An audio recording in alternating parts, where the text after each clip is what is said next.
May I now turn to Dr. Sultan Ahmed Al Jaber of the United Arab Emirates, who has many hats, including the Zayed Future Energy Prize, a commercial company, and also the government. So, Dr. Jaber.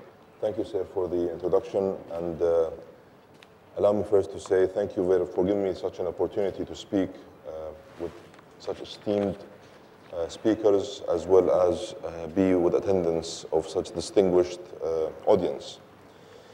We cannot deny the fact that the close relationship between water, energy, and food have been way undermined and underestimated by many. And I believe that it is time, and the time is definitely now and here, for us to seriously bring this up very high on our agenda.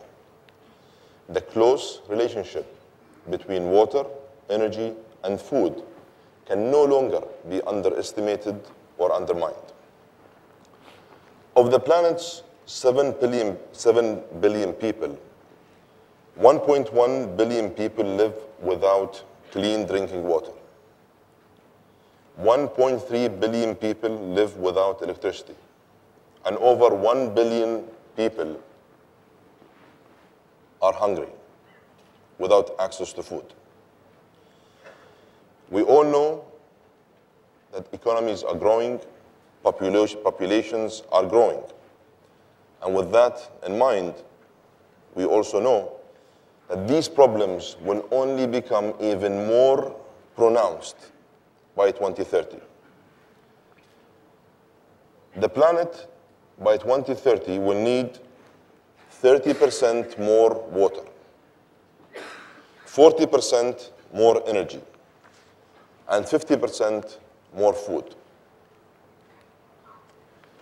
Knowing that this is where we are all heading towards by 2030, let us just take a step back and think, what are we seriously and in a very action-oriented way are doing to address this very big challenge?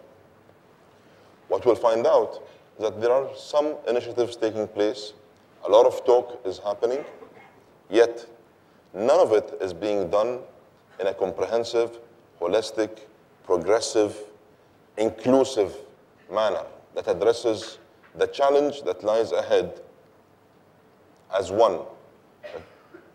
What I am finding out is that we are starting to talk about these challenges and the importance of integrating them all together to find a unified solution.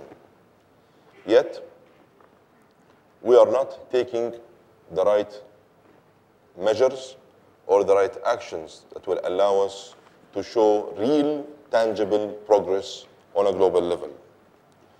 Now, in order for us to really find viable solutions for sustainable growth, we have to address the interrelated challenges of water, energy, and food. But we have to do it in a very practical, effective way.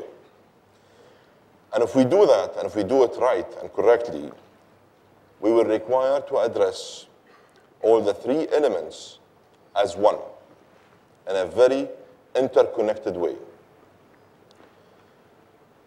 We are all gathered here today because we all believe in the seriousness of this challenge.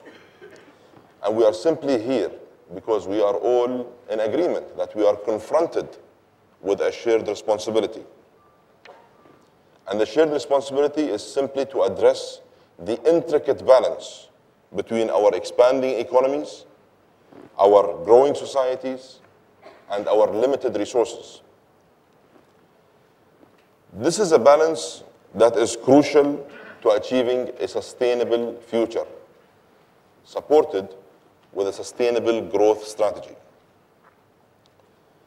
We all know that this balance rests on three key elements that are very much deeply linked with each other, and that is energy, water, and food. Without having access to all three, economic growth and human development cannot thrive, poverty and conflict cannot be prevented. In fact, we will be providing platforms for more challenges and more problems if we are not addressing those three elements together. Now, to find viable solutions, water, energy, and food can no longer be looked at in silos, and we must address them all on a holistic, comprehensive approach. Ensuring that we do it in this approach, we will guarantee economic growth, we will foster human development, we will improve resource security, and we will definitely, with no doubt in mind, that we will ease geopolitical tension. A lot of the geopolitical tension we are experiencing around the world today is all linked and very much connected to lack of clarity in terms of supplying or meeting the world's demands and requirements in energy, water, and food. Now, in order for us to be able to reach this balance for sustainable growth, we will require some basics and some enablers, and those are as follows. We will have to create the necessary regulations and policies. We will have to ensure that we put together the right frameworks and incentive programs that will help forge the relationship between public and private sector. We will need to drive the investment required to deliver such real solutions. These solutions will have to be active and action-oriented, and will have to apply on a massive scale. To some, applying such solutions with a massive scale can represent a great deal of challenges. Yet, for a country like the United Arab Emirates, that possesses the 5th largest oil reserve and the 7th largest gas reserve, we see this as a unique opportunity to help diversify our economy, provide the right opportunities for growth and competitiveness. Masdar, the highly strategic initiative launched by the Abu Dhabi government to address the energy, water, and sustainability challenges, hosted only a few weeks ago, in the beginning of January, the Abu Dhabi Sustainability Week. And it was simply created to address this challenge and to eliminate all these discussions and prevent all these silos initiatives. So what we've done, we created the Abu Dhabi Sustainability Week to gather industry, government, decision makers, researchers, scientists, academics, financiers, businesses, all under one roof. Not only to talk, not only to discuss, with the aim and an objective to address the challenge in a very, very practical way and to provide resolutions that have real action-oriented solutions. The UAE, through Masdar, is addressing this challenge through a comprehensive, progressive approach that addresses the importance of research and development, science, the advancement of technology, investing in human capital, investing in technologies that are required for the future throughout the different growth stages, advancing technologies by applying large-scale technologies and large investments, and providing the right platforms and the regulatory frameworks and the financial incentive programs that will allow and enable this sector to seriously advance and flourish. We also see opportunities in many rural areas around the world. And we as Masdar, even though we are a for-profit commercial organization in the sustainability sector, out of our corporate social responsibility, we have also helped bridge such challenges in many areas around the world, like Tonga, Mauritania, Seychelles, Afghanistan, whereby we addressed it through real and practical solutions on the ground.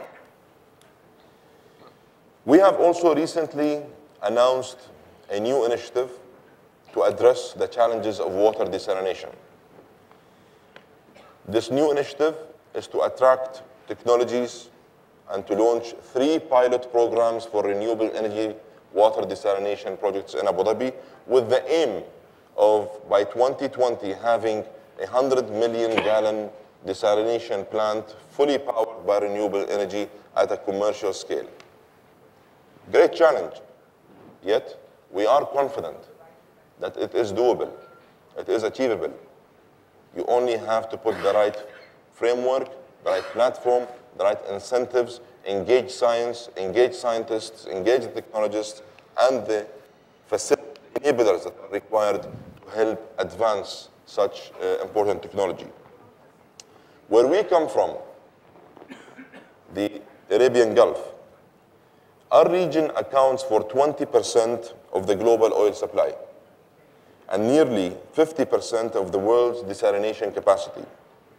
To us, the relationship between water and energy is extremely critical and very clear. And we do understand that we no longer can address water without considering the energy needed to withdraw, treat, and transport it. And we also understand that we no longer can address energy without considering the water needed to extract, generate, and produce it.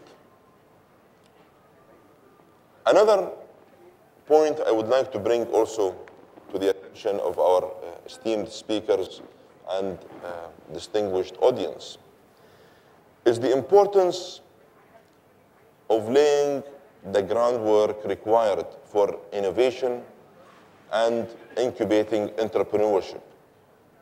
Without the right support to create the right culture for innovation, with the right financial incentives and instruments for entrepreneurs, we will continue to face real challenges. Our future is very much dependent on the scientists, technologists, innovators, entrepreneurs, and the policymakers. And we will have to find a way to get them all to work together in a very integrated manner. Thank you. Thank you very much.